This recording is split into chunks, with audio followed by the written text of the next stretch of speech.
Batista. So here goes Ashton.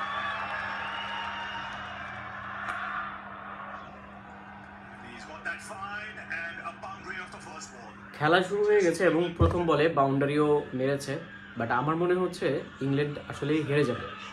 এর অন্যতম কারণ হচ্ছে ইংল্যান্ডের মানে গোটা ম্যাচটা আমরা যখন দেখেছি, গোটা ম্যাচটা কিন্তু একপাক্ষিক হয়েছে। মনে হচ্ছিল যে বারমুডা অথবা কেনিয়ার সাথে ইন্ডিয়া খেলছে।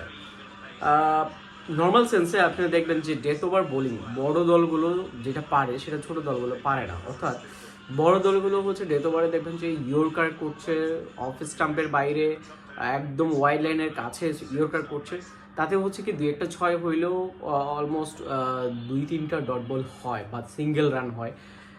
তো মোটামুটি 10-12 রানে পৌঁছায় বা এর মধ্যে আটকে যায়।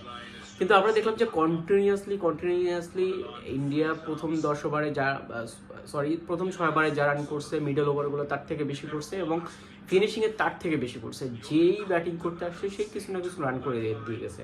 12 বলে 24-30, 7 বলে 19-20, এরকম করে সবাই ইম্প্যাক্ট ফুল একটা ইনিংস খেলেছে। তবে সেই জায়গা থেকে আমি দেখলাম যে ইংল্যান্ড সম্পূর্ণরূপে ব্যর্থ হয়েছে। কারণ তাদের মধ্যে আমি ডেথ ওভার বোলিংয়ের যেই বলটা করে অফলাইনের বাইরে বা একটা প্ল্যান করে বল করে, একটা সাইডে বল করে বা ইয়র্কার মারে, তাদের মধ্যে সেটা আমি দেখি নাই। ইন্ডিয়ান প্লেয়াররা যখন লেগ স্টাম্পের বলটাকে উড়াচ্ছে লেগে, তারাও তখন লেগেই বল দিচ্ছে। যেমন আর্চারের ওভারটার কথা যদি বলি, শেষ ওভারটা আর্চার কিন্তু বারবার বলটা শেষে দিচ্ছে এবং মানে মোটামুটি দেখা গেল যে ক্রস বল করছে যখন, তখন কিন্তু লেগেই যাচ্ছে এবং বারবার 6 হচ্ছে, তারপরে সে এভাবেই করছে। কেন ওয়াইড সাইড, অফ সাইড ওয়াইডে যদি ইয়র্কার করে, আর্চার তো যদি যেই পরিমাণ স্পিডে বল করতেছে, ওখানে যদি ইয়র্কার ভালো করে ফেলে এবং আমার মনে হচ্ছে যে অফসাইডের প্লেয়ারগুলো একটু দূরে সরাই দিয়ে যদি ওখানে করে, 1টা বা 2টা 6 প্রতি ওভারে হবে না, 2-1টা ওভারে হয়তো হবে। তো আমার মনে হয় ডেথ ওভার বোলিং নিয়ে ইংল্যান্ডের আরও ভাবা উচিত এবং আজকে টাইট বোলিং কেউই করতে পারে না এবং শেষ ওভারে কেউ আমার মনে হয় না স্পিন দেয়। তো যাই হোক, প্রথম ইনিংস যা গেল, এখন 253 রান, মানে সেকেন্ড হাইস্ট রান এটা। এর আগে 254 রান করেছে ওয়েস্ট ইন্ডিজ।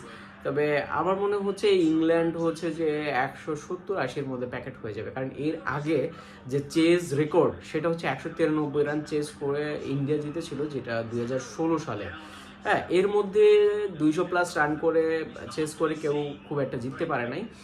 আর 253 রান চেস করে 254 রান ইংল্যান্ডের জন্য আসলে বিভীষিকাময় একটা ম্যাচ হবে, কারণ প্রতিটা ওভারেই তাদের কন্টিনিউয়াসলি ভালো একটা রান করতে হবে, নয়তো ম্যাচ জেতা সম্ভব না। আর ইংল্যান্ডের যে প্লেয়ার, এরা মারতে গিয়ে দেখা গেল যে প্রথম 6 ওভারেই মিনিমাম 3টা উইকেট হারায় ফেলবে আমার যেটা মনে হচ্ছে।